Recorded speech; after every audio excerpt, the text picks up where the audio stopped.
बिस्मिल्लाहिर्रहमानिर्रहीम। अस्सलामुअलैकुम। Travel system YouTube channel में खुश आमदीद। मैं राहिल इकबाल आपको वेलकम करता हूं और उम्मीद करता हूं कि आप सब खैरियत से होंगे। इस वीडियो में हम बात करेंगे पाकिस्तान से अल्बानिया का वीज़ा कैसे प्रोसेस होता है, कैसे अप्लाई होता है, इसके लिए जो रिक्वायर्ड डॉक्यूमेंट्स हैं वो कौन से हैं और इसकी फ़ीस कितनी है, इसमें टाइम कितना लगता है। स्टेप बाय स्टेप मैं तमाम चीज़ें आपको समझाऊँगा। गुफ्तगू को आगे बढ़ाने से पहले आप मेरा व्हाट्सएप का नंबर नोट कर लें 030540511144 030540511144। इस व्हाट्सएप नंबर पर आप सुबह 11 बजे से लेकर शाम 5 बजे तक मैसेज के ज़रिए रब्ता कर सकते हैं। अपना नाम और अपना पैगाम लिखकर आप रब्ता कर सकते हैं और अपनी बारी का इंतज़ार करें। मैं इंशाल्लाह आपके साथ कम्युनिकेशन करूँगा। नंबर 1, अगर आप अल्बानिया जाना चाहते हैं, आप एक ट्रैवलर हैं, तो ये वीडियो आपके लिए है। इस पूरी वीडियो में मैं आपको अल्बानिया का जो प्रोसेस है वो समझाऊंगा कि कैसे अप्लाई करना होता है, क्या तरीक़ाकार होता है इसका। नंबर 2, ऐसे लोग जो ट्रैवल एजेंट हैं और ये वीडियो देख रहे हैं, तो ये वीडियो आपके लिए काफ़ी यूज़फुल रहेगी। यहाँ मैं अर्ज़ करता चलूँ कि बहुत से ट्रैवल एजेंट जो हैं उनको अल्बानिया का वीज़ा प्रोसेस करना नहीं आता। तो अगर आप चाहते हैं तो हम आपको 1 to 1 ऑनलाइन ट्रेनिंग दे सकते हैं। आप मुझसे व्हाट्सएप पे रब्ता कर लें, मैं आपको सिखा दूंगा कि आपने ऑनलाइन अल्बानिया का वीज़ा कैसे प्रोसेस करना है, कैसे अप्लाई करना है। ठीक हो गया जी। और नंबर 3, वो लोग जो ट्रैवल एजेंसी बिज़नेस शुरू करना चाहते हैं, ट्रैवल ट्रेड बिज़नेस में आना चाहते हैं, एयरलाइन टिकटिंग का काम करना चाहते हैं, विज़िट वीज़ा कंसल्टेंट बनना चाहते हैं, विज़िट वीज़ा कंसल्टेंसी की सर्विसेज देना चाहते हैं, ट्रैवल एजेंसी कैसे वर्क करती है, इस हवाले से हमने पूरा एक कोर्स डिज़ाइन किया है। तो उस सिलसिले में आप हमसे रब्ता कर सकते हैं। आप पढ़े लिखे हैं, कम पढ़े लिखे हैं, आपकी कोई भी एज है, आप पार्ट टाइम काम करना चाह रहे हैं, फुल टाइम काम करना चाह रहे हैं, इस हवाले से तो अगर आप ट्रैवल इंडस्ट्री में आना चाहते हैं तो आपको ये बिज़नेस सीखना होगा। अगर आप ये बिज़नेस सीख जाते हैं तो देन आप जो है वो इसको स्टार्ट कर सकते हैं। व्हाट्सएप पर रब्ता कर लें, मैं आपको इसकी तफसीलात फराहम कर दूँगा। अब हम चलते हैं, अल्बानिया का जो वीज़ा है ये ई वीज़ा होता है या स्टिकर वीज़ा होता है। देखिए, मोस्टली जो लोग इसका वीज़ा अप्लाई करते हैं वो ई वीज़ा अप्लाई करते हैं। पाकिस्तान में कोई भी एम्बेसी या जनरल कौंसलेट अल्बानिया का मौजूद नहीं है। उसके लिए आपने क्या करना होता है कि आपने ऑनलाइन अप्लाई करना होता है। अल्बानिया का वीज़ा ऑनलाइन घर बैठे अप्लाई हो जाता है। इनकी ऑफिशियल वेबसाइट है, उसका लिंक मैं वीडियो के डिस्क्रिप्शन में डाल दूँगा। ठीक हो गया जी। अच्छा, अब इसमें यह होता है कि पाकिस्तान से जो एप्लीकेशंस जा रही हैं अल्बानिया इमिग्रेशन में, उसको कौन सा मुतलका ऑफ़िस जो है वो डील करता है। तो उस हवाले से मैं अर्ज़ करता चलूँ कि पाकिस्तानियों की जो एप्लीकेशंस होती हैं उनको 2 ऑफिसेस डील करते हैं। एक तुर्की में है, इस्तांबुल में, और दूसरा मिस्र में है, यानी कायरा में। तो जब आप एप्लीकेशन प्रोसेस करेंगे तो वो पूछेगा कि मुतलका काउंसलर ऑफ़िस मुंतखब करें, तो आपने या तो इस्तांबुल को करना है या फिर आपने कायरा का करना है। अच्छा, इसके अलावा ये होता है कि बहुत से लोग जब अप्लाई करते हैं तो वो स्टिकर वीज़े के लिए अप्लाई कर देते हैं। उसमें ये होता है कि जब आपकी अप्रूवल आती है तो देन फिर आपको अपने मुतलका काउंसलर ऑफिस में जाके वीज़ा स्टैम्प करवाना होता है। ठीक है जी। अच्छा, अब इसमें यह होता है कि जब आपकी अप्रूवल आती है और आपने स्टिकर वीज़े के लिए रिक्वेस्ट की है तो आपको या तो मिस्र में जाना होगा स्टिकर वीज़ा पेश करवाने के लिए, या फिर आपको तुर्की में जाना होगा जो कि इस्तांबुल में इनका जो है वो जनरल कौंसलेट मौजूद है।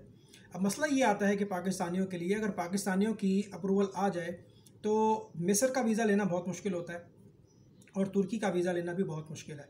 ज़ाहिर सी बात है कि अल्बानिया का स्टिकर वीज़ा लगवाने के लिए आपको ख़ुद जाना होगा, तो वो उसके लिए वीज़ा दरकार है। तो ये तकरीबन नामुमकिन ही सी बात है कि आप स्टिकर वीज़े के लिए जब अप्लाई करते हैं और आपको मिस्र भी जाना होगा या इस्तांबुल जाना होगा, तो हम पाकिस्तान से जब वीज़ा अप्लाई करते हैं तो स्टिकर वीज़ा अप्लाई नहीं करते। ये बड़ी इंपॉर्टेंट चीज़ है। पूरी वीडियो को आपने आखिर तक देखना है। अगर आपने अल्बानिया जाना है तो फिर ये पूरी वीडियो आपको एंड तक देखनी पड़ेगी। तो हम कौन सा वीज़ा अप्लाई करते हैं? हम वीज़ा अप्लाई करते हैं e visa, electronic visa, paper visa. उसका ये तरीक़ाकार होता है, आपको किसी एम्बेसी में नहीं जाना, आपको किसी जनरल कौंसलेट में नहीं जाना, आपको किसी वीज़ा ड्रॉप बॉक्स एजेंसी में नहीं जाना, किसी किस्म की कोई बायोमेट्रिक नहीं होती। घर बैठ के ऑनलाइन आपका ई वीज़ा अप्लाई हो जाएगा। पहली बात तो ये हो गई कि हमने कौन सा वीज़ा अप्लाई करना है, हमने ई वीज़ा अप्लाई करना है, स्टिकर वीज़ा अप्लाई नहीं करना। नंबर 2, इसकी जो फ़ीस है वो 20 यूरो है, 20 यूरो। ठीक है, क्योंकि अल्बानिया एक यूरोपियन कंट्री है, लेकिन ये शेंजन का पार्ट नहीं है, ये शेंजन का हिस्सा नहीं है, ये एक यूरोपियन कंट्री है। तो इसकी ट्रैवल हिस्ट्री जो है वो बहुत ज़्यादा पावरफुल है। अगर आपके पास इसका वीज़ा है और आपने अल्बानिया विज़िट किया हुआ है तो आपकी ट्रैवल हिस्ट्री बहुत अच्छी शुमार होगी। तो इसकी फ़ीस जो है वो 20 यूरो है। अब सवाल ये पैदा होता है कि ये 20 यूरो कैसे अदा करने हैं, कि क्या ये पहले हमने देने हैं या फिर बाद में देने हैं, कब देने हैं। तो इसका तरीकाकार ये है कि सबसे पहले जब आप अल्बानिया की वेबसाइट पे जाके अपना अकाउंट बनाते हैं और अपना वीज़ा अप्लाई करते हैं, वीज़ा एप्लीकेशन फ़ाइल करते हैं, वो आपसे किसी किस्म की कोई भी फ़ीस जो है वो नहीं लेते, ठीक है। अच्छा, मैं आपको ये बता रहा था कि जब आप अल्बानिया का वीज़ा ऑनलाइन अप्लाई करते हैं तो आपसे किसी किस्म की कोई फ़ीस नहीं मांगी जाती। अब सबसे इम्पॉर्टेंट चीज़ जो है वो इसके स्टेप्स हैं। स्टेप बाय स्टेप मैं आपको समझाता हूँ। सबसे पहला स्टेप ये है कि आपने डॉक्यूमेंटेशन मुकम्मल करनी है, उसकी भी तफसील मैं आपको आगे चल के बताऊँगा। एक छोटा सा फॉर्म होता है, उस फॉर्म में मल्टीपल जो है वो आप समझ लीजिए कि टैब्स होती हैं। उसमें आपने अपनी family information, passport information, personal information और ट्रैवल इन्फॉर्मेशन डालनी होती है। फॉर्म की सूरत में वो 6-7 स्टेप्स होते हैं। उसके बाद आपने डॉक्यूमेंट्स अपलोड करने हैं। डॉक्यूमेंट्स अपलोड करने के बाद आपने उसको सबमिट कर देना है। तो जब आप वीज़ा अप्लाई करते हैं उस वक्त आपसे किसी किस्म की कोई भी फ़ीस तलब नहीं की जाती। याद रखें, पहला स्टेप क्या होगा कि आपने डॉक्यूमेंट्स मुकम्मल करने हैं, फॉर्म को फिल करना है और एप्लीकेशन को सबमिट कर देना है, ठीक है। वीज़े के हसूल के लिए एप्लीकेशन को सबमिट कर देना है।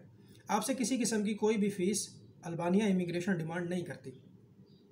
अब क्या होता है कि जब आप उसको अप्लाई कर देते हैं तो आपका जो स्टेटस होता है वो कहलाता है ओपन, OPEN, यानी ओपन। ओपन का क्या मतलब है? ओपन का मतलब ये है कि आपकी जो वीज़ा एप्लीकेशन है वो मुतलका डिपार्टमेंट को भेज दी गई है ताकि वो इनिशियल चेक कर लें कि चेकलिस्ट के मुताबिक आपके डॉक्यूमेंट्स पूरे हैं या नहीं। अगर उनको ऐसा लगता है कि आपने डॉक्यूमेंट्स पूरे अपलोड नहीं किए तो वो आपकी एप्लीकेशन को वापस रिटर्न कर देंगे, ठीक है। इरेगुलरिटीज़ यानी वापस मॉडिफिकेशन के लिए आपको भेज देंगे और आपको ईमेल आ जाएगी कि भाईजान आपने डॉक्यूमेंट्स पूरे नहीं भेजे, लिहाजा अपने डॉक्यूमेंट्स को पूरा करें और दोबारा से एप्लीकेशन को रीसबमिट करें।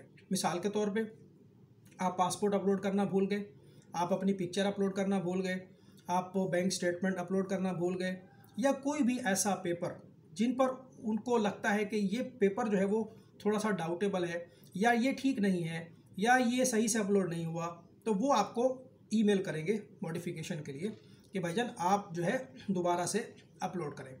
तो फिर आपने दोबारा उसी अपनी एप्लीकेशन को ओपन करना है, तो वहाँ पर जो स्टेटस होगा इरेगुलरिटीज़ का ऑप्शन होगा, उस पर क्लिक करके मुतलका जो वो डिमांड कर रहे हैं वो कागज़ दोबारा अपलोड करें और उसको दोबारा से सबमिट कर दें। बात समझ आ गई?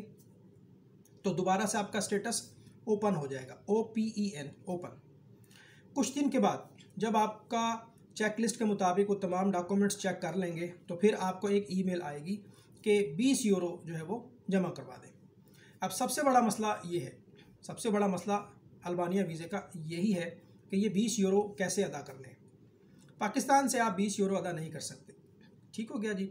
आप चाहे वेस्टर्न यूनियन चले जाएं, आप चाहे तो मनीग्राम वालों के पास चले जाएं, आप किसी भी बैंक वालों के पास चले जाएं, जितने भी मनी एक्सचेंजर्स बैठे हैं पाकिस्तान में, कोई भी हो, चाहे वो रिया वाले हों, पाकिस्तान एक्सचेंज कंपनी हो, वेस्टर्न यूनियन हो, कोई भी हो, कोई भी मनी एक्सचेंजर्स जो हैं वो आपकी पेमेंट यहाँ से उस मुतलका एम्बेसी के अकाउंट में नहीं करेंगे, ठीक है जी। 20 यूरो की पेमेंट होती है। अब सबसे बड़ा मसला जो है वो ये है कि 20 यूरो की अदायगी कैसे होगी।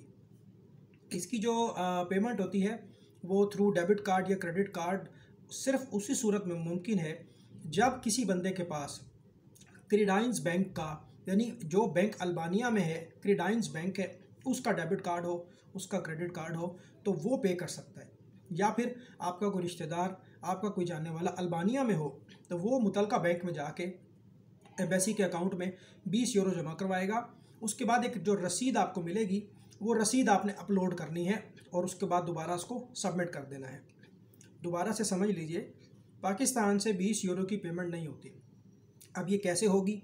तो ये इस तरह से होगी, अगर कोई आपका दोस्त, रिश्तेदार, कोई फैमिली मेम्बर दुबई में है दुबई में भी बहुत सारी मनी एक्सचेंजर्स की कंपनीज़ हैं, जैसे पाकिस्तान में मनी एक्सचेंज है बहुत सारी, तो दुबई में भी जो है वो बहुत सारी जहाँ से आप करेंसी एक्सचेंज करते हैं, मनी एक्सचेंज जो करेंसी कंपनीज़ होती है, फ्रेंचाइज होती है, वहाँ पे आप जाएंगे, वो शख्स जो है वहाँ जाके उनको दिखाएगा क्रेडाइंस बैंक, जो कि बैंक का अकाउंट नंबर होगा, IBAN नंबर होगा और स्विफ्ट कोड होगा, सारी इन्फॉर्मेशन लिखी होगी, उस अकाउंट में 20 यूरो डालने हैं। बात समझ आ गई? अब कितना खर्चा आएगा?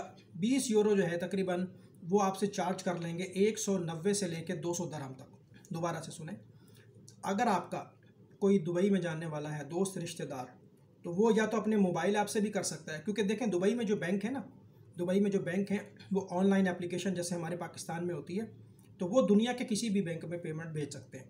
ठीक है, तो या तो किसी दोस्त को आप कहें, रिक्वेस्ट करें कि यार आप अपने बैंक अकाउंट से ये रकम ट्रांसफ़र कर दें और उसकी जो स्लिप है वो हमें आप डाउनलोड करके दे दें। और अगर कोई दोस्त जिसके पास बैंक अकाउंट ना हो, उसको आप कहें कि यार किसी भी मनी एक्सचेंजर्स के पास चले जाओ और बराए मेहरबानी ये पेमेंट हमारी करवा दो। बात समझ आ गई जी? अच्छा, तो वो जो आपको रसीद मिलेगी वो आपने अपलोड करनी है। अच्छा, पहला आपका स्टेटस क्या था जब आप एप्लीकेशन डालते हैं? तो पहला जो स्टेटस था वो था ओपन। ओपन के बाद अगर तमाम चीज़ें ठीक रहेंगी तो वो आपसे पैसे मांगेंगे कि 20 यूरो पे कर दें। ठीक है, वहाँ पर आ जाएगा पेमेंट करें आप। ठीक हो गया। और अगर कोई चीज़ रह गई है तो वो एप्लीकेशन को वापस कर देंगे कि इसको मॉडिफाई कर लें। बाज़ औक़ात ऐसा होता है कि पेमेंट तक बात जाती ही नहीं है। 90% एप्लीकेशन जो है वो पेमेंट तक जाती ही नहीं है, पहले ही रिजेक्ट हो जाती हैं। क्योंकि आप ये चीज़ ध्यान में रखें कि अगर आपकी एप्लीकेशन पेमेंट तक चली गई है तो इसका मतलब ये है कि कम से कम वो आपके डॉक्यूमेंट से मुतमईन है, चेक लिस्ट के मुताबिक डॉक्यूमेंट्स आपके पूरे हैं। बात समझ आ गई है आपको? बैंक स्टेटमेंट जो लगती है ना वो 1 साल की लगती है अल्बानिया के लिए, 6 महीने की नहीं लगती। 1 साल की बैंक स्टेटमेंट प्रॉपर मेंटेन होनी चाहिए, 1 साल की बैंक स्टेटमेंट, और बैंक मैनेजर ने उसको सिग्नेचर किए हों, स्टैम्प किया हो, अटेस्टेड होनी चाहिए। साथ में बैंक अकाउंट मेंटेनेंस का लेटर भी लगाना है आपने। वो डॉक्यूमेंट्स की तफसील में आगे आपको समझा दूंगा। वीडियो थोड़ी सी बड़ी है, माजरत चाहता हूँ, लेकिन आपको एक एक चीज़ समझाना और सिखाना मेरा इखलाकी फ़र्ज़ है। अगर आप ये सर्विस हमसे लेना चाहते हैं कि हम आपके लिए अल्बानिया का वीज़ा अप्लाई करें और हम आपके लिए उसकी फ़ीस अदा कर दें। अच्छा जी, अगर आप ये चाहते हैं कि हम आपके लिए अल्बानिया वीज़ा प्रोसेस करें, हम आपके लिए पूरी जो फ़ाइल है वो तैयार करें, आपको कंसल्टेंसी दें, तो उसमें 2 सूरतें हैं। एक तो ये कि आप हमारी कंसल्टेंसी सर्विसेज ले लें, हम आपको डॉक्यूमेंटेशन कर देंगे, उसको अप्लाई कर देंगे, आपका ईमेल आईडी होगा, आपके ईमेल आईडी पे वो अप्लाई हो जाएगा। अब रही बात पैसे अदा करने की, 20 यूरो, तो वो क्लाइंट ने खुद पे करने होते हैं। तरीका मैंने समझा दिया है, पाकिस्तान से पे नहीं होगी। दुबई में कोई दोस्त हो वो अपने बैंक अकाउंट से पे करेगा, थ्रू एप्लीकेशन, मोबाइल एप्लीकेशन से पे कर देगा और आपको रसीद डाउनलोड करके दे देगा, वो आपने अपलोड करनी है। और नंबर 2, किसी दोस्त को रिक्वेस्ट करें, वो मनी एक्सचेंज वाले के पास जाएगा और वहाँ से वो जो है वो भेजेगा। उसके बाद वो जो रसीद होगी वो आपने अपलोड करनी है। और दूसरा ऑप्शन ये है कि हम आपके लिए कंसल्टेंसी भी करेंगे, हम आपके लिए वीज़ा फ़ाइल भी करेंगे और हम आपके लिए पेमेंट भी करेंगे। एक और तरीका है पेमेंट का पाकिस्तान से, वो ये है कि आपके पास वाइज बिज़नेस अकाउंट होना चाहिए। अब ये क्या चीज़ है? आपने नाम सुना होगा पेपॉल का। पेपॉल तो पाकिस्तान में नहीं है। इसी तरह से पेयोनीर का नाम सुना होगा। तो ये वो पेमेंट सिस्टम है जो जहाँ से इंटरनेशनल पेमेंट आती है और जाती है। तो आपने नाम सुना होगा, लोग अमेज़ॉन का काम करते हैं पाकिस्तान में पैसे भेजने के लिए, मंगवाने के लिए। तो WISE वाइज बिज़नेस अकाउंट जिन दोस्तों का मौजूद है, डॉलर्स में हो, यूरो में हो, पाउंड्स में हो, तो वो ये सर्विस देते हैं। तो इसमें ये होता है कि हमारे एक दोस्त हैं, हम उनसे रिक्वेस्ट करते हैं, उनके सर्विस चार्जेस भी उनको पे करते हैं। तो उसमें ये होता है कि वो हमारे लिए अपने वाइज बिज़नेस अकाउंट से पेमेंट कर देते हैं। हमें कहीं दुबई में नहीं जाना पड़ता, किसी दोस्त को जो है वो रिक्वेस्ट नहीं करनी पड़ती। तो यहाँ से अगर आपका वाइज बिज़नेस अकाउंट है, ये इतनी आसानी से नहीं बनता। ये बेसिकली जब लोग अमेज़ॉन की कंपनियाँ बनाते हैं, USA में, UK में LLC कंपनी बनाते हैं, तो वो अपनी कंपनी शो करवा के ये अकाउंट ओपन करते हैं। बहरहाल आप गूगल पे सर्च कर सकते हैं। तो हम आपके लिए वीज़ा एप्लीकेशन फ़ाइल भी कर सकते हैं, हम आपके लिए वीज़ा एप्लीकेशन डॉक्यूमेंटेशन भी कर सकते हैं। अगर आपने डॉक्यूमेंटेशन खुद करनी है, आपको जस्ट फ़ीस पे करवानी है, तो वो फ़ीस भी हम पे कर सकते हैं। अगर आप चाहते हैं कि सारा प्रोसेस हम कर दें तो वो भी हम कर सकते हैं। अच्छा, बहुत से लोग हमसे रब्ता करते हैं कि राहिल भाई, हम ऐसा चाहते हैं कि आप हमारे लिए डॉक्यूमेंटेशन कर दें, आप हमारे लिए फ़ाइल तैयार कर दें, फ़ीस हम खुद पे करवा देंगे। तो कोई मसला नहीं है, तरीक़ाकार मैंने आपको समझा दिया है कि फ़ीस कैसे पे होगी। ठीक है जी। पूरे यूट्यूब पर अभी तक किसी ने ये नहीं बताया कि पेमेंट कैसे करनी है। उसके दो तरीके मैंने आपको बता दिए हैं। या तो कोई अल्बानिया में रिश्तेदार हो तो वहाँ तो कोई नहीं है रिश्तेदार, और दुबई में फिर किसी को रिक्वेस्ट करें, या फिर वाइज बिज़नेस अकाउंट से पेमेंट करें। ठीक है, हम वाइज बिज़नेस अकाउंट से पेमेंट करते हैं। पहला एप्लीकेशन में क्या स्टेटस आएगा, ओपन आएगा। ओपन के बाद अगर आपकी चीज़ें मुकम्मल हुई तो बात आगे बढ़ेगी, वरना वहीं से आपका वीज़ा रिजेक्ट हो जाएगा। अब सबसे इम्पोर्टेंट चीज़ है, अगर आपका वीज़ा रिजेक्ट हो गया तो फिर 3 महीने के बाद दोबारा अप्लाई कर सकते हैं आप। 3 महीने से पहले अगर आप दोबारा अप्लाई करेंगे तो वो आपको अप्लाई नहीं करने देगा। बात समझ आ गई है? जब आप पासपोर्ट नंबर डालेंगे तो वो बता देगा कि ये पासपोर्ट एक्सेप्ट नहीं हो सकता। अगर आपका रिफ्यूज़ हो गया है तो फिर 3 महीने के बाद ही आपने अप्लाई करना है। ये बात समझ आ गई आपको? अच्छा जी, तो क्या इम्पोर्टेंट चीज़ है, पेमेंट कैसे करनी है, हम आपके लिए क्या कर सकते हैं, पूरा प्रोसेस कर सकते हैं आपके लिए। और ये याद रखें कि ये डन बेस नहीं होगा। डन बेस का मतलब ये होता है कि देखें, वीज़ा मैंने नहीं देना आपको, वीज़ा मैंने या किसी दूसरे कंसल्टेंट ने या किसी ट्रैवल एजेंट ने आपको वीज़ा नहीं देना। वीज़ा आपको देना है इमिग्रेशन ने, मुतल्लिका एम्बेसी ने आपको वीज़ा देना है, इमिग्रेशन ने आपको वीज़ा देना है। वो आपके डॉक्यूमेंट्स को देखेंगे, उसकी जांच पड़ताल करेंगे। अगर वो सेटिस्फाई होते हैं तो वो आपको वीज़ा देंगे। ठीक है जी। और अगर वो आपसे सेटिस्फाई नहीं होते तो वो आपको वीज़ा नहीं देंगे। तो हमारी जो सर्विसेज हैं, हमारी जो कंसल्टेंसी सर्विसेज चार्जेस हैं, ये हम जो प्रोसेसिंग कर रहे हैं, और इवन कि ये जो फ़ीस होती है जो आपने अदा कर दी है, ये भी नॉन रिफंडेबल है। हमारी फ़ीस भी नॉन रिफंडेबल है, कंसल्टेंसी की, सर्विस की, प्रोसेसिंग की और वीज़ा फ़ीस, सारे के सारे चार्जेस नॉन रिफंडेबल हैं। ये याद रखें। तो बहुत से लोग इस डर से वीज़ा अप्लाई नहीं करते कि यार रिजेक्ट हो जाएगा। बात यह है कि भाईजान, जब तक आप अप्लाई नहीं करेंगे तो आप ये कैसे एज्यूम कर सकते हैं कि आपका ही वीज़ा रिजेक्ट होगा। अप्लाई करने में तो कोई हर्ज नहीं है। अप्लाई करेंगे तो पता चलेगा कि आपको उन्होंने वीज़ा देना है या नहीं देना। ठीक है, तो डन बेस वाला काम हम नहीं करते। डन बेस का मतलब ये होता है जी, वीज़ा लग गया तो हम आपसे इतने रुपए चार्ज करेंगे, वीज़ा ना लगा तो हम आपके पूरे पैसे वापस कर देंगे। वो वाला काम हम नहीं करते और वो गैर कानूनी है, इलीगल है। हमारा काम है डॉक्यूमेंट्स बनाना, आपकी फ़ाइल को अप्लाई करना, प्रोसेस करना। वीज़ा देना या ना देना वो हमारा काम नहीं है, वो एम्बेसी का काम है, इमिग्रेशन का काम है। पहला स्टेप बार बार समझा रहा हूँ, वीज़ा फ़ाइल किया, अप्लाई किया, स्टेटस ओपन आ गया, उसके बाद पेमेंट हो गई, पेमेंट की रसीद अपलोड कर दी, उसके बाद पेमेंट वेरिफिकेशन का मैसेज आएगा। जो पेमेंट आपने की है वो उसको वेरीफाई करेंगे। ये तकरीबन जब आप पेमेंट ट्रांसफ़र कर देते हैं तो 3 दिन के बाद आपने वो स्लिप अपलोड करनी है। ये बड़ा टेक्निकल पॉइंट है। जब आपने फ़ीस अदा कर दी, 2 से 3 दिन लगते हैं उनके सिस्टम में क्रेडिट होने में, अपडेट होने में। तो वो जो रसीद है वो आपने 2 से 3 दिन के बाद अपलोड करनी है। इंशाल्लाह 24 से 48 घंटे में आपकी वेरिफिकेशन मुकम्मल हो जाएगी। ठीक है। बहुत से दोस्त क्या करते हैं, वेरिफिकेशन करके ना तो फ़ौरन ही वो पर्ची अपलोड कर देते हैं, वो स्लिप अपलोड कर देते हैं, उसमें फिर 1 हफ़्ता 10 दिन भी लग जाते हैं। तो बस ये चीज़ है। अच्छा, अब जब आपकी पेमेंट्स मुकम्मल हो जाएगी, वेरीफाई हो जाएगा, वेरिफिकेशन पेमेंट का मैसेज जब ख़त्म हो जाएगा तो आगे लिखा हुआ आएगा पेड एंड वेरिफिकेशन, यानी अब वो आपकी असेसमेंट कर रहे हैं। अब आपके डॉक्यूमेंट्स मुतल्लिका वीज़ा डिपार्टमेंट को ट्रांसफ़र कर दिए गए हैं। अब फैसला आएगा वीज़ा देना है या नहीं देना। 90% लोग पेमेंट तक पहुंचते ही नहीं हैं, उससे पहले ही उनका वीज़ा रिजेक्ट हो जाता है। वो क्योंकि अपने तरीके से गलत कोशिश कर रहे होते हैं। बेहतर है किसी प्रोफेशनल से काम करवा लें तो वो बेहतर होता है। अच्छा, जब पेमेंट आ गई तो अब लोग समझते हैं कि अब तो पेमेंट इन्होंने ले ली है तो अब तो ये वीज़ा हमें लाजमी देंगे, हर सूरत देंगे वीज़ा। तो ऐसा नहीं होता जनाब। पैसे लेने के बाद भी वो आपका वीज़ा रिफ्यूज़ कर सकते हैं। पैसा लेना इस बात की ज़मानत नहीं है कि जो 20 यूरो उन्होंने आपसे लिए हैं, इस बात की कोई ज़मानत नहीं है कि अब आपका वीज़ा लग जाएगा। बात समझ आ गई आपको? तो जब आपकी वेरिफिकेशन हो जाएगी फिर आपको वीज़ा ग्रांट होगा। तो वो वीज़ा आपने डाउनलोड कर लेना है। उस वीज़ा में लिखा होगा कि आपने कब जाना है और कब आना है, यानी कि कब तक आपको जाने की इजाज़त है और कब तक आपको रहने की इजाज़त है। ठीक है जी। अब जो इम्पोर्टेंट चीज़ है वो ये है कि जब आपका वीज़ा आ जाता है तो उसके ऊपर उसका पीरियड लिखा होगा, आप उस टाइमिंग में ट्रैवल कर सकते हैं। अल्बानिया के लिए आप टिकट करवा सकते हैं तिराना एयरपोर्ट की। Tirana, TIRANA। अब मैं आपको डॉक्यूमेंट्स बताता हूँ। मैंने आपको बड़ी डिटेल से ये वीडियो बना के समझाई है। अभी तक यूट्यूब पे इतनी डिटेल वीडियो किसी ने अपलोड नहीं की। ये सर्विस हम खुद फराहम करते हैं। अल्बानिया वीज़ा की प्रोसेसिंग करानी हो, डॉक्यूमेंट्स तैयार करवाने हो, देखिए कुछ क्लाइंट्स हमें कहते हैं कि कागज़ आप बना दें, डॉक्यूमेंट्स आप तैयार कर दें, अप्लाई हम खुद करेंगे, तो वो भी मसला नहीं है, वो भी हम कर सकते हैं।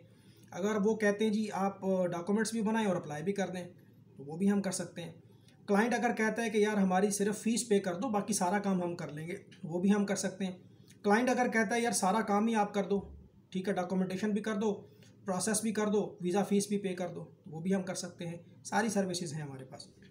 नंबर 1, अगर आप जॉब करते हैं तो कंपनी की तरफ से एम्प्लॉयमेंट लेटर और NOC लेटर आपने लेना है, no objection certificate. Employment letter आपने लेना है, और जब आप सर्विसेज लेंगे तो मैं आपको सैंपल भेजूंगा कि एम्प्लॉयमेंट लेटर कैसे होता है और सैलरी स्लिप्स कैसे होती है। 3 महीने की सैलरी स्लिप्स आपने लेनी है, उसका एक फॉर्मेट मैं आपको भेज दूंगा, कंपनी के लेटर हेड पर वो बनवा लीजिएगा। अगर आप जॉब करते हैं तो बिज़नेस के डॉक्यूमेंट्स, चैम्बर ऑफ कॉमर्स की मेंबरशिप है तो चैम्बर ऑफ कॉमर्स की ID कार्ड और सर्टिफिकेशन आप लगा देंगे। इसके अलावा जो है कोई आपके नाम पे गाड़ी है, प्रॉपर्टी है, उसके डॉक्यूमेंट्स भी लगाए जा सकते हैं। पासपोर्ट आपका चाहिए जो कि कम से कम 8 महीने वैलिड हो। एक वाइट बैकग्राउंड वाली पिक्चर चाहिए, पासपोर्ट, ID कार्ड। अगर फैमिली के लिए FRC, फैमिली रजिस्ट्रेशन सर्टिफिकेट। शादीशुदा हैं तो MRC भी लगाएं साथ, मैरिज रजिस्ट्रेशन सर्टिफिकेट। और बच्चे हैं आपके तो बच्चों के बेफॉर्म भी लगाएं साथ में आप, ठीक है। वो जो एक पूरी डॉक्यूमेंटेशन की चेकलिस्ट है वो आपको मैं भेज दूंगा। बैंक स्टेटमेंट 1 साल की लगेगी, बैंक अकाउंट मेंटेनेंस लेटर लगेगा और 1 साल की बैंक स्टेटमेंट लगेगी। इसके अलावा होटल बुकिंग जो है वो आप बुक कर सकते हैं। अब पेड की ज़रूरत नहीं है, आप पोस्ट पेड भी लगा सकते हैं, कोई मसला नहीं है। agoda.com से, booking.com से बुक कर सकते हैं। तो अगर आप हमारी सर्विसेज लेंगे तो ये जो होटल की बुकिंग है ये फिर हम खुद बना लेंगे। इसके अलावा एयरलाइन टिकट की रिजर्वेशन, ये परचेज़ करने की ज़रूरत नहीं होती। एयरलाइन टिकट की जो रिजर्वेशन है वो जस्ट आपने एक डमी बुकिंग लगानी है, ठीक है। पासपोर्ट अपलोड करना है, पिक्चर अपलोड करनी है, रिटर्न टिकट अपलोड करनी है, और होटल की बुकिंग अपलोड करनी है। कवर लेटर अच्छा सा बनाएं, खूबसूरत सा कवर लेटर बनाएं, वो हम खुद बनाएंगे अपने क्लाइंट्स के लिए। ट्रैवल प्लान बनाएं बहुत अच्छा सा, कब जाना है, कब आना है, कितने दिन वहाँ क़याम करना है, डे बाय डे प्लान बनाएं। पहले दिन ये करूँगा, दूसरे दिन ये करूँगा, तीसरे दिन ये करूँगा, उसे डे टू डे प्लान कहते हैं, डे बाय डे प्लान कहते हैं, ट्रैवल प्लान भी कहते हैं। कवर लेटर भी हम बनाएंगे, ट्रैवल प्लान भी हम बनाएंगे, एयरलाइन टिकट की रिजर्वेशन भी हम बनाएंगे, और होटल की रिजर्वेशन भी हम बनाएंगे। वीज़ा एप्लीकेशन फॉर्म भी हम फिल करेंगे। बात समझ आ रही है। और जितने दिन आपने रहना है, 5 दिन, 7 दिन, उसकी ट्रैवल इंश्योरेंस बना लें, तो वो ट्रैवल इंश्योरेंस भी हम बनाएंगे। 5 या 7 दिन का ट्रैवल प्लान देना, इससे ज़्यादा का नहीं देना। 5 दिन या 7 दिन, ये सारा काम हम करेंगे। दोबारा से सुने, कवर लेटर भी हम बनाएंगे, ट्रैवल प्लान भी हम बनाएंगे, एयरलाइन टिकट की रिजर्वेशन भी हम बनाएंगे, होटल की रिजर्वेशन भी हम बनाएंगे, वीज़ा एप्लीकेशन फॉर्म भी हम प्रोसेस करेंगे, ट्रैवल इंश्योरेंस भी हम बनाएंगे, प्रोसेस भी हम करेंगे। जब फ़ीस पे करने की बारी आएगी, अगर आप खुद पे करेंगे, आपकी मर्ज़ी, हमें कहेंगे तो हम पे कर देंगे। और ये डॉक्यूमेंट्स हैं जी इसके, ये सारे अपलोड हो जाएंगे। उसके बाद चेकलिस्ट के मुताबिक चेक होगा, अगर तो सब कुछ ठीक ठीक हुआ तो वो बात पेमेंट तक जाएगी, वरना पहले ही रिफ्यूज़ हो जाएगा। रिफ्यूज़ हो गया तो फिर 3 महीने के बाद आप अप्लाई करेंगे। अपील में जा सकते हैं। एक क्लाइंट थे, उनके लिए मैंने अपील फ़ाइल की थी, तो वो अपील उन्होंने मुस्तरद कर दी। अपील में बहुत कम चांस होता है, अगर आपका वीज़ा रिफ्यूज़ हो जाए तो 5 दिन के अंदर अंदर आप अपील कर सकते हैं। लेकिन अपील करने का कोई फ़ायदा नहीं होता, वो वीज़ा ग्रांट नहीं करते, क्योंकि जिन्होंने वीज़ा देना होता है वो फर्स्ट अटैम्प्ट में ही वीज़ा दे देते हैं। बाज़ औक़ात जो है अपील में भी कुछ इक्का दुक्का केसेस अप्रूव हो जाते हैं, लेकिन 98% अपील में केस अप्रूव नहीं होता। फिर 3 महीने इंतज़ार करें और 3 महीने के बाद दोबारा अप्लाई करें। तो ये सारा मामला है जी अल्बानिया का। मैंने आपको शुरू से लेके आखिर तक एक एक चीज़ समझा दिया। होटल की जो बुकिंग है वो परचेज़ करने की ज़रूरत नहीं है, पोस्ट पेड बुकिंग लगानी है, प्री पेड ना लगाएं। टिकट की जो रिजर्वेशन है वो लगानी है, परचेज़ नहीं करनी, क्योंकि अभी आपको वीज़ा नहीं मिला। जब आपको वीज़ा मिल जाएगा फिर आपने क्या करना है, जब आप ट्रैवल करने लगें तो आपने होटल की बुकिंग को परचेज़ करना है। पेड बुकिंग के साथ एयरपोर्ट पे जाने देंगे, वरना वो आपको नहीं जाने देंगे। रिटर्न टिकट होनी चाहिए, कंफर्म टिकट ख़रीदनी है और पेड टिकट ख़रीदनी है, जाने की भी और आने की भी। और $1000 शो मनी आपकी जेब में होना चाहिए। डेबिट कार्ड क्रेडिट कार्ड तो होंगे आपके पास, लेकिन $1000 शो मनी आपके पास होना चाहिए। तो व्हाट्सएप नंबर मेरा दोबारा से नोट कर लें, 030540511144, 030540511144। अगर आप एक ट्रैवल एजेंट हैं और आप इसकी ट्रेनिंग लेना चाह रहे हैं तो इसमें हम आपको पूरी ट्रेनिंग प्रोवाइड करेंगे, आपको सिखा देंगे कवर लेटर बनाना, ट्रैवल प्लान बनाना, ट्रैवल आइटनरी बनाना और एयरलाइन टिकट की रिजर्वेशन बनाना, होटल बुकिंग बनाना, इसकी जो प्रोसेसिंग है वो आपको सिखा देंगे, ताकि आपके पास जो क्लाइंट आता है तो उसको आप आगे ये सर्विस दे सकें। तो हम सर्विसेज भी फराहम करते हैं और जो सीखना चाहता है उसको ट्रेनिंग भी प्रोवाइड करते हैं। अल्हम्दुलिल्लाह हमने बहुत से दोस्तों को ये काम सिखा भी दिया है और वो अल्हम्दुलिल्लाह कर रहे हैं काम। दफ्तर आपका है, आपने हुकूमत पाकिस्तान से लाइसेंस इसका लेना है। DTS department of tourism services के नाम से इदारा है जो कि आपको ट्रैवल एंड टूर्स का लाइसेंस जारी करता है। ये एक बहुत अच्छा बिज़नेस है, रिस्क हलाल कमाएं, ईमानदारी से काम करें। तो ये कुछ मामलात हैं। अगर आप ट्रैवल एजेंसी ओपन करना चाहते हैं तो उसके लिए पूरी ट्रेनिंग का एहतमाम हमने किया हुआ है, मुकम्मल कोर्स है हमारे पास। अगर आप इंटरेस्टेड हो तो रब्ता कर लीजिएगा। अल्बानिया के हवाले से जो भी इंफॉर्मेशन मेरे पास मौजूद थी मैंने आपको बता दिया है। मज़ीद कोई सवाल होगा तो फिर आप व्हाट्सएप पे कर लीजिएगा। अपना ख्याल रखिएगा। अल्लाह हाफ़िज़।